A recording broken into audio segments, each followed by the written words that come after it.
Hi everybody, it's Honest John again. Well, we all know Donald Trump lives in a fact-free universe. In his universe, there is no Constitution of the United States, no Bill of Rights, or rule of law.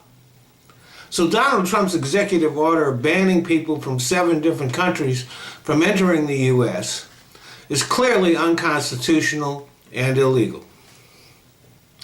The countries are Iraq, Syria, Iran, Sudan, Libya, Somalia, and Yemen. Now, I recognize the necessity of protecting the homeland. But Donald Trump falsely claims that we are just letting refugees in willy-nilly. Nothing could be further from the truth. The fact is that refugees applying to come to the U.S. are subjected to a rigorous vetting process that takes over 2 years to complete.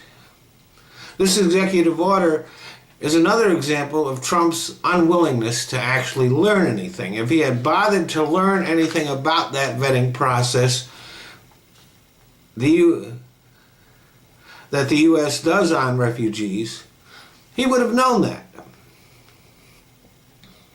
One of the people detained in New York is a translator who risked his life working for the U.S. military. But he's banned from coming in here. His courage stands in great contrast to Donald Trump's cowardice.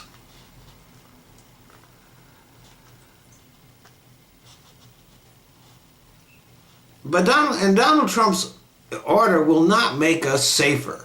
We're already being kept safe by the vetting that goes on with refugees. It will in fact do just the opposite.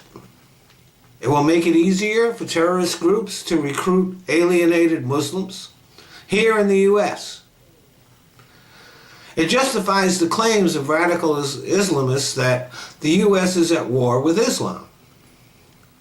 And it will jeopardize our alliances with Muslim countries who have joined with us in fighting ISIS. Even those countries that are not on the list. Ironically, not one person from any of those 7 countries has ever committed a terrorist act inside the United States. We all remember the 9/11 attacks were carried out mostly by Saudis, but for some reason or other, they're not on the list. Maybe because they have oil.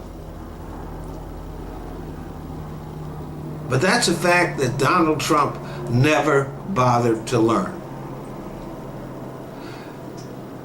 I am ashamed that Donald Trump is President of the United States. Everyone who voted for him should be ashamed.